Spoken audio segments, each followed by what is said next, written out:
बिस्मिल्लाहिर्रहमानिर्रहीम। अस्सलाम वालेकुम नाज़रीन, एक नए व्लॉग के साथ आपकी खिदमत में हाजिर हैं। मेरे साथ मौजूद हैं असद अली तूर और हम इस वक्त मौजूद हैं बुनियादी हकूक़ के उस मोनूमेंट पर जो जनाब काजी फ़ाइज़ ईसा बना कर गए हैं। नाज़रीन, आज की इस वीडियो में हम बात करेंगे मुख्तलिफ टॉपिक्स के ऊपर। सबसे पहले तो आज आपको मालूम है इस्लामाबाद में या ओवरऑल पाकिस्तान में सुप्रीम कोर्ट बार एसोसिएशन के जो इंतखाबात हो रहे हैं उन पर तमाम तर नज़रें मरकूज़ हैं। कहा जा रहा है कि बहुत से लोग ये समझते हैं कि अब की बार हामिद खान ग्रुप जो प्रोफेशनल ग्रुप है वो शायद लीड करेगा, जीत जाएगा। दूसरी जानिब ग्रुप है जिसको हुकूमती ग्रुप भी कहा जाता है, माजी में जो आसमा जहांगीर ग्रुप के नाम से मंसूब था, अब इस ग्रुप को आजम नज़ीर तारड़ या एहसन भोन ग्रुप कहा जाता है और इसे इंडिपेंडेंट ग्रुप का नाम दिया गया है। इन दोनों ग्रुप्स के दरमियान ये मुकाबला है। काकड़ साहब, मुनीर काकड़ साहब हामिद खान ग्रुप से हैं, बलूचिस्तान से उनका ताल्लुक है, और दूसरी जानिब मियां अब्दुल रऊफ साहब हैं जो आसमा जहांगीर ग्रुप से, इंडिपेंडेंट ग्रुप से सदर के उम्मीदवार हैं। देखते हैं किसके नाम का कुरा निकलता है, शाम तक अंदाज़ा हो जाएगा। मगर इस बार की जो सियासत है या आज के जो इंतखाबात हैं इन पर बहुत सी नज़रें इस वजह से मरकूज़ हैं कि आपकी जो मुल्की सियासत है वो भी डायरेक्टली यहाँ से लिंक्ड है और जो वकला हैं उनका किरदार बड़ा कलीदी होता है। अगर 26वीं आईनी तरमीम के मौके के ऊपर जब वो मंजूर हो रही थी उस वक्त ये इंडिपेंडेंट ग्रुप सो कॉल्ड जो इक़्तिदार में था, जो बरसरे इक़्तिदार था, ये ना होता तो शायद हुकूमत इस तरह दीदा दलेरी के साथ ये आईनी तरमीम पास ना करवा सकती होती। आप मेरी इस बात से एग्री करेंगे। इसके ऊपर हम आखिर में फिर आएंगे, जो इंतखाबात हैं इनका क्या असर होगा और क्यों कर ज़रूरी है इन इंतखाबात का जो नतीजा है और किसका जीतना। आज दो बड़ी डेवलपमेंट्स हुई हैं। एक डेवलपमेंट हुई है, सलमान अकरम राजा साहब ने आज एक मरतबा फिर सुप्रीम कोर्ट ऑफ पाकिस्तान से रुजू किया है इलेक्शन ट्रिब्यूनल्स के मामले पर। जो आपको याद होगा जनाब काजी फ़ाइज़ ईसा साहब ने एक बाहमी रजामंदी के साथ, बाहमी रजामंदी लाहौर हाई कोर्ट की चीफ जस्टिस आलिया नीलम और चीफ इलेक्शन कमिश्नर के दरमियान जो मुलाकात हुई ट्रिब्यूनल्स की तश्कील के ऊपर, चार उनके नाम और फिर एक पंचायती अंदाज में फैसला हो गया। पीटीआई कंटेस्ट करती रही। पीटीआई के सलमान अकरम राजा ही मेन पिटिशनर भी थे। उन्होंने आखिरी रोज़ आर्ग्यू भी किया मगर फैसला उनके हक में नहीं आया। अब उन्होंने नज़रसानी दरख्वास्त दायर की है 30 सितंबर के फैसले के खिलाफ। क्या आपको लगता है उनकी ये नज़रसानी दरख्वास्त जो है वो समाअत के लिए मुकर्रर होगी या फिर अब कॉन्स्टिट्यूशनल बेंच का ही इंतज़ार किया जाएगा, क्योंकि समहाउ ये मामला भी तो आइन की तशरीह का ही है। अच्छा, मैं एक छोटी सी अदील बात ऐड कर दूं। आपने शुरू में कहा कि वो हम जो चीफ जस्टिस काजी फ़ैसल जो साबिक थे उनके बनवाए हुए मोनूमेंट में है। मेरे ख्याल में हम एक कब्रिस्तान में हैं इंसानी हकूक़ के, और ये उन्होंने जो हमारे हकूक़ थे ना दीवार में चिनवा दिए हैं। ओके, ठीक है, तो ये हमें दिए नहीं, उन्होंने दीवार में चिनवा दिए हैं। तो दूसरी बात जहाँ तक रही उनकी ये जो ट्रिब्यूनल वाला फैसला था, अब देखिए ना, ये कैसा चीफ जस्टिस था, ये डीलर था, डीले करवाता था। ठीक है कि आप उनसे मिलने, वो उनसे मिलने, आपस में आप तय करें, मेरे सामने आए, फिर मैं भाई तुम चीफ जस्टिस थे, आपका एक पिटीशन आती थी, आप फैसला देते। एक सवाल आपका आगे रखा गया था कि शहजाद गेबा साहब ने जो जब लाहौर हाई कोर्ट के चीफ जस्टिस थे, ये ट्रिब्यूनल बनाए हैं, ये 8 इंडिपेंडेंट माइंड जजेस हैं, ठीक है, तो इनको फंक्शन करना है। हुकूमत और इलेक्शन कमीशन मिलकर कभी रिटायर्ड जजेस, कभी एक्ट में तरमीम, सब कुछ कर रहे हैं, बदनीति नजर आ रही थी। लेकिन उन्होंने क्या किया, उन्होंने यहाँ पर भी हुकूमत और इलेक्शन कमीशन को बचाया। सही है, ठीक है, वो डील करवाई उन्होंने, उस डील के बदले में 4 रिटायर्ड जजेस मिल गए हुकूमत को।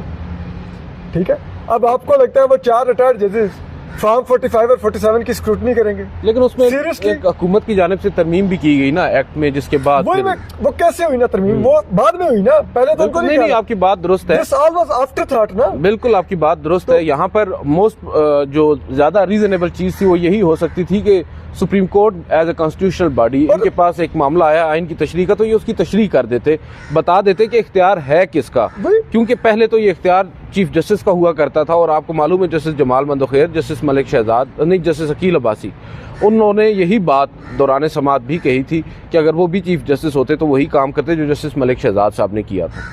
बिल्कुल। तो उससे फिर देखिए दूसरी बात, इस केस में जो एक और मुनाफिकत चीफ जस्टिस काजी फ़ैसल के सामने आई, थोड़े सख्त लफ्ज नहीं मुनाफिकत, बिल्कुल मैं इंतहाई मुनासिब लफ्ज इस्तेमाल कर रहा हूँ, वरना इससे ज्यादा होना चाहिए लफ्ज का इस्तेमाल। लेकिन आप देखिए, इसमें पहले हुकूमत एक आर्डिनेंस लाई थी रिटायर्ड जजेस के लिए, चीफ जस्टिस काजी फ़ैसल वो बेंच के अंदर उछले, ठीक है, कि ऑर्डिनेंस ले आए, क्यों ले आए, फलान है, ये है, वो है। जब मुल्क चल रहा है, ये वो हालात गैर मामूली ने ऑर्डिनेंस खुलाए, और बाद में उन्होंने माजरत के साथ अपनी थूक चाटी जब उन्होंने वो हुकूमत ने प्रैक्टिस एंड प्रोसीजर एक्ट को तोड़ने के लिए ऑर्डिनेंस जारी किया। तो मतलब बार बार वो नीचे गिरे, बार बार उन्होंने बताया कि आप ढूंढेंगे मुल्कों मुझ जैसा मुनाफिक नहीं मिलेगा। तो वो करके गए, और अब आ तो गए हैं सलमान अकरम राजा साहब पिटीशन लेके, लेकिन जाहिर बात है वो आईनी बेंच में लगेगी।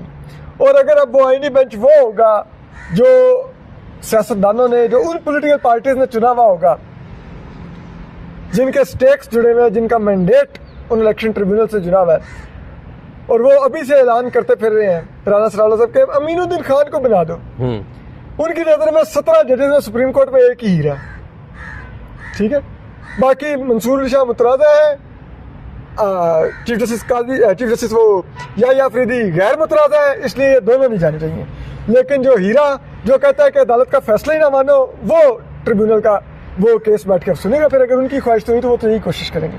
अच्छा, आज एक और भी डेवलपमेंट हुई है पार्लियामान में, अभी ज़राए से खबर आई है कि सुप्रीम जो हुकूमत है वो जजेस साहिबान की जो तादाद है वो बढ़ाने का फैसला कर चुकी है, और उस हवाले से अब जो कानून है वो भी जल्द पास होने जा रहा है। पहले तो आपको याद होगा एक प्राइवेट बिल था गालिबन दानियाल चौधरी साहब का, उसको अपना लिया है गवर्नमेंट ने, और जुमे के रोज़ मोस्ट प्रॉबली ये अब टेबल होगा पार्लियामान के अंदर, जिसमें 17 जो इस वक्त कुल तादाद है चीफ जस्टिस को मिलाकर सुप्रीम कोर्ट के जजेस की, उसको 23 किया जाएगा। तो आप क्या समझते हैं इस वक्त में ये जो तादाद बढ़ाने का हुकूमत ने फैसला किया है, इसकी असल वजह क्या है? और दूसरा, इसके साथ हम ऐड करेंगे प्रैक्टिस एंड प्रोसीजर को भी तब्दील करने के ऊपर बात हो रही है। गौर व खोज किया जा रहा है कि प्रैक्टिस एंड प्रोसीजर कानून, जिसके नतीजे में एक 3 रुकनी कमेटी बनी थी जो बेंचेस तश्कील देती थी, अब ऑब्वियसली 26वीं आईनी तरमीम के बाद उसको इन्होंने तब्दील भी करना है। और जो एक इस वक्त बहरान हमें नज़र आ रहा है आईनी सतह पर, सुप्रीम कोर्ट ऑफ पाकिस्तान में भी गो के कमेटी तो रिकॉन्स्टिट्यूट हो चुकी है, मगर वो कमेटी बेख्तियार है, उसके पास इख्तियार नहीं है बेंचेस तश्कील देने का। अगर आईनी केसेस की हम बात करें तो उस प्रैक्टिस एंड प्रोसीजर कमेटी को भी तब्दील, या उस कानून को भी तब्दील किया जा रहा है, या हो सकता है ख़त्म भी किया जाए। तो इस सब में आप क्या देखते हैं? अब हुकूमत क्या करने जा रही है, क्या सोच रही है, ये जो फैसले आ रहे हैं हमारे सामने बिलखसूस जजेस की तादाद बढ़ाने का? देखिए, ये अब जाहिर करता है कि जो इनिशियल स्टेप्स हैं, चाहे मेरी नज़र बेबी स्टेप्स हैं राइट डायरेक्शन में, चीफ जस्टिस या अफरीदी के, लगता है हुकूमत को एहसास हुआ है कि मजबूरी में हमने जस्टिस मंसूर अली शाह का रास्ता रोकने के लिए जस्टिस या अफरीदी को अपना तो लिया है, लेकिन वो काजी फायजीसा नहीं बन के दिखा रहा, ठीक है। तो ये बड़े टैक्टिक्स होते हैं कि आप बार्गेन करने के लिए भी कई चीज़ें टेबल पे रखते हैं। तो उन्होंने अब ये चला दिया कि हम जजेस की तादाद 23 करने जा रहे हैं। सही। अब उससे वो पैगाम दे रहे हैं नए चीफ जस्टिस या अफरीदी को कि अगर आपने काजी फायजीसा नहीं बन रहा तो हम आपको कमज़ोर कर देंगे। अगर आपको लग रहा है कि फुल कोर्ट आपने बुलाया और उसमें जजेस की अक्सरियत ने बहुत कुछ कहा है और आप उस कहे के असर में आ जाएंगे, तो फिर ठीक है, हम काम तो नहीं आपको करने देंगे, ठीक है, हम आपको आउट नंबर कर देंगे। कुछ पहले से यहाँ पर मौजूद है, कुछ हम उनको पकड़ा के तो नंबर बैलेंस कर देंगे, लेवल कर देंगे, ठीक है।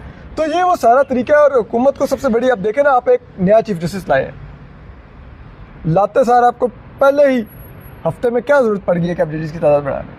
वो उन्होंने अभी कल ही फुल कोर्ट के एलामिया में उन्होंने कहा है कि जस्टिस मंसूर अली शाह का जो केस मैनेजमेंट पॉलिसी है उसको अपना के अगले 1 माह में बैकलॉग कम करने की कोशिश करेंगे और देखेंगे कि बैकलॉग पे कितना असर पड़ता है। उस पर काम शुरू हो चुका है, हर बेंच में 30 मुकदमात डेली की बेस पर लग रहे हैं, और 2 जजेस के उन्होंने बेंचेस बनाए हैं, ठीक है, डिवीजन बेंचेस हैं, 3 रुकनी बेंचेस ताकि ज्यादा बेंचेस हो, उनके पास ज्यादा केसेस हो और बैकलॉग, और उन्होंने 2 दिसंबर तक उसको कहा है कि 2 दिसंबर को हम देखेंगे, रिव्यू किया जाएगा, ठीक है, कि कितना हम उस पॉलिसी के जरिए बैकलॉग कम करने में कामयाब रहे। तो अगर आप पहले टाइम तो देंगे, अगर जजेस खुद से उसको केस मैनेजमेंट पॉलिसी के जरिए ना टैकल कर सके तो फिर आप कहेंगे जजेस की जरूरत है।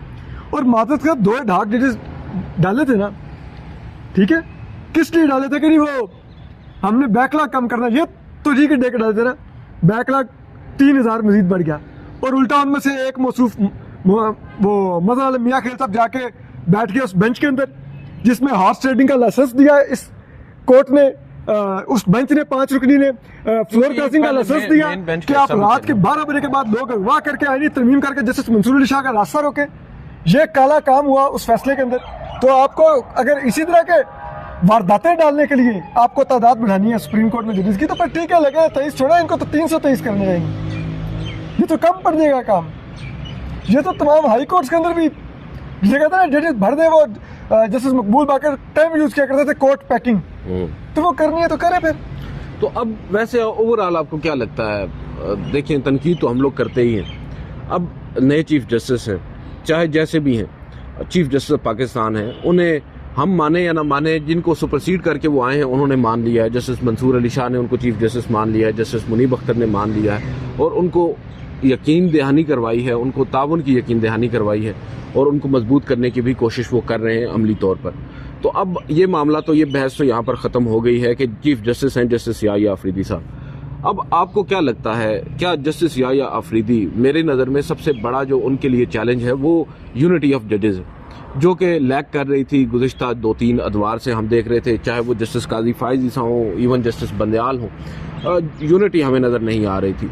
और ये यूनिटी अब बहुत से लोग समझते हैं, उम्मीद वाबस्ता कर बैठे हैं लोग कि शायद जस्टिस याहिया अफरीदी साहब कामयाब हो जाएं। और जो पहले आपने बेबी स्टेप्स की बात की, वो इन अ राइट पाथ कुछ अच्छे इकदामात हैं शुरू के जस्टिस याहिया अफरीदी साहब के।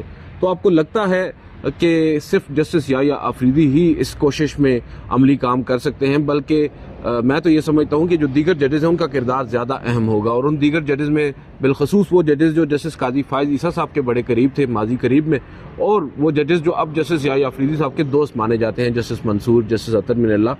तो आपको नहीं लगता कि अब सुप्रीम कोर्ट ऑफ पाकिस्तान को, अव्वल तो पहले मुझे ये बताएं कि आप देख रहे हैं यूनिटी, और दूसरा ये कि क्या उस यूनिटी को बरकरार रखने या उसे सस्टेन रखने के लिए सुप्रीम कोर्ट के जजेस को भी अपना किरदार अदा करना होगा, अपनी पेटी पॉलिटिक्स को थोड़ी देर के लिए साइड पर कर इंस्टीट्यूशन का सोचना होगा जो कि इवेंचुअली काम कर रही है for the rights of the public. देखें अदील, आपको एक चीज़ समझनी होगी, ये जो जजेस जो काजी फैसा के साथ थे, उनकी कहीं ना कहीं ऐसा तासुर है, कोई कमिटमेंट्स हैं। देखिए अभी हम हेयर से पे तो नहीं कह सकते ना, हम नहीं, तो वो फैसलों की तासुर है सूरत ना, नहीं उनके देख वो सकते। फैसले ही हम देख रहे हैं ना, उन फैसलों के बुनियाद पर उन तासुर को तकवीत मिल रही है। फिर हुकूमत ऐलान भी कर रही है कि आईनी बेंच में डालो उनको, ठीक है। तो बड़ी लुक्रेटिव ऑफर है कि बाकी बिजली के मीटरों के केस सुनेंगे, आप हमारे केस सुनेंगे, ठीक है। तो इतनी टेम्पटिंग ऑफर को और बैकिंग को ठुकरा के वो आपको लगता है कि जस्टिस याहिया अफरीदी को हाथ मजबूत करने में लग देंगे। Does that make sense to you? At least not to me. Okay, ठीक है। और देखिए मैं तो नादान आदमी हूँ, मुझे तो मेरी तो ख्वाहिश होती है ना कि हम देखते हैं चीज़ों को और ये समझते हैं, इस ख्वाहिश का इजहार हम कर रहे हैं कि उम्मीद है कि वो जजेस साहिबान भी माजी से सबक सीखेंगे और अपने चीफ जस्टिस को मजबूत करेंगे। अगर वो नहीं करेंगे तो फिर सर, आज जस्टिस काजी फायज़ साहब जिस अंदाज में गए हैं, जो जस्टिस मंसूर अली शाह साहब के साथ हो चुका है, उसके बाद उन सबको ये अंदाज़ा तो हो चुका होना चाहिए कि भाई यहाँ पर आप में से कोई आपका जो पर्सन है वो इम्पोर्टेंट नहीं है किसी के लिए भी।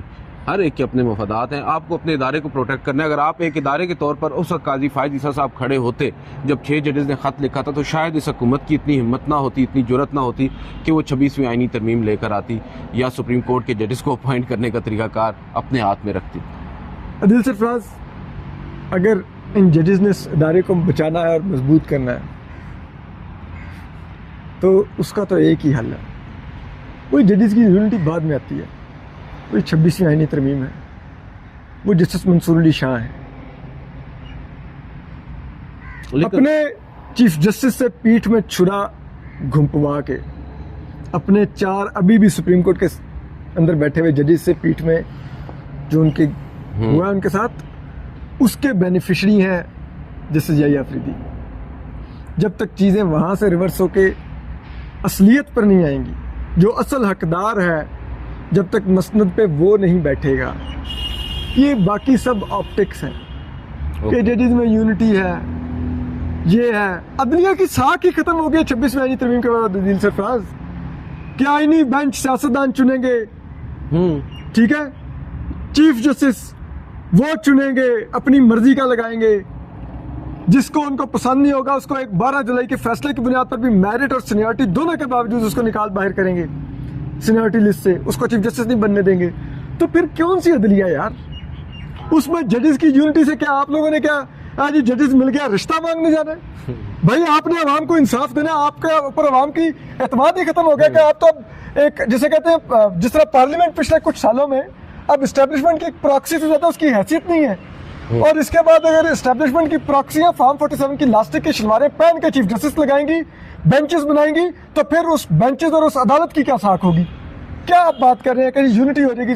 कोई यूनिटी नहीं। ये एक सूरत में आप जो बात कर रहे हैं ना 24वीं आईनी तरमीम, आपकी बात बिल्कुल दुरुस्त है, मगर उसके लिए जो यूनिटी है वो बड़ी दरकार है। आप जब सुप्रीम कोर्ट ऑफ पाकिस्तान मुत्तहिद होकर 4-5 तो उस यूनिटी में नहीं आएंगे। नहीं देखिए, रिमेनिंग को देखना होगा वो क्या कर लेंगे। अगर नहीं आएंगे तो मैं समझता हूं कि ये जो एक लड़ाई है या जो एक आप कह सकते हैं वजह ना तो चले हमारे सामने है, मगर ये तजाद ख़त्म नहीं होगा। ये जजेस की आपसी लड़ाइयाँ चपकलिशें ये फिर जारी रहेंगी।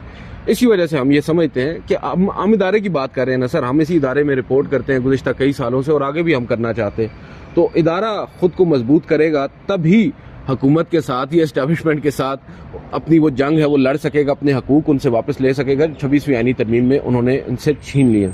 अब आते हैं आज के इंतखाबात के ऊपर। आप आज के इंतखाबात को कैसे देख रहे हैं? जो मौजूदा मुल्की सियासी मंजरनामा है उन पर इनका कितना गहरा असर होगा? देखें, ये बहुत सिग्निफिकेंट है क्योंकि असद अदलिया पर एक ऑल आउट एक वार मुसल्लत है और उसमें पहले राउंड में अदलिया को शिकस्त दे दी गई है, इंडिपेंडेंट माइंड जजेस को शिकस्त दे दी गई है और उसमें बहुत बड़ा किरदार इंडिपेंडेंट ग्रुप का है। उन्होंने जो टाउटी की एस्टेब्लिशमेंट की, उससे एस्टेब्लिशमेंट को ये जुर्रत हुई कि वो अपने टाउटों से आईनी तरमीम रात के 12 बजे पास करवा सकें। सही है, ठीक है। तो अब अगर उन्हीं को वापस मिल गई दोबारा से सदारत, तो समझिए कि मेरे ख्याल में हम जिस कब्रिस्तान में खड़े हुए ना, यहाँ पे सारे जजेस को भी आके बैठे होना चाहिए।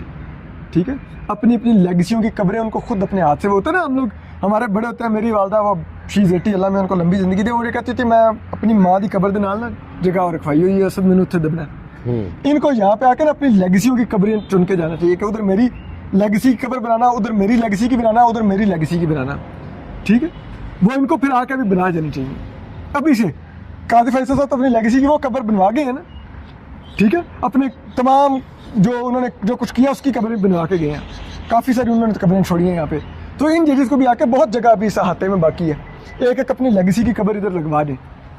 तो वैसे देखें, हम देख रहे हैं अगर दो ग्रुप्स हैं, प्रोफेशनल ग्रुप है जैसे हामिद खान लीड करते हैं, दूसरा इंडिपेंडेंट ग्रुप है जैसे माजी में आसमा जहांगीर साहिबा लीड किया करती थी, वो बरसर इक़्तिदार है। उन्होंने नवाजा भी बहुत सारे वकला को है। हम देख रहे हैं प्लॉट्स की बात की जाए, डीएचए से देखिए डीएचए से लुक्रेटिव फौज की हाउसिंग सोसाइटी से वो आइन की सरबलंदी की अब वो वकला तहरीक करेंगे, वो तो जैसे भी है, लेकिन अब उन्होंने कर तो दिया, उन्होंने अपने वकला को इंसेंटिव्स तो दे दिए हैं। अब वो वकला क्या वो एक नज़रिए को देखेंगे या उन इंसेंटिव्स को देखेंगे? और हर एक का नज़रिया भी खैर अपना अपनी अपनी सोच है, हम तो इम्पोज नहीं कर सकते किसी को। दूसरी जानिब ये भी देख रहे हैं कि हामिद खान साहब ग्रुप इस वक्त काफ़ी हद तक पॉपुलर है। मुनीर अहमद काकड़ साहब का ताल्लुक बलोचिस्तान से है, वो बड़े क्रिटिक रहे हैं काजी फैसल साहब के भी। अब वो मैदान में हैं, देखते हैं आज के जो नताइज होंगे वाकई में उनका असर पाकिस्तान की जो मुल्की सियासत है उस पर भी काफ़ी गहरा होने जा रहा है। आज की इस वीडियो से इतना ही। मुझे असद तूर को इजाज़त दीजिए। अल्लाह हाफ़िज़।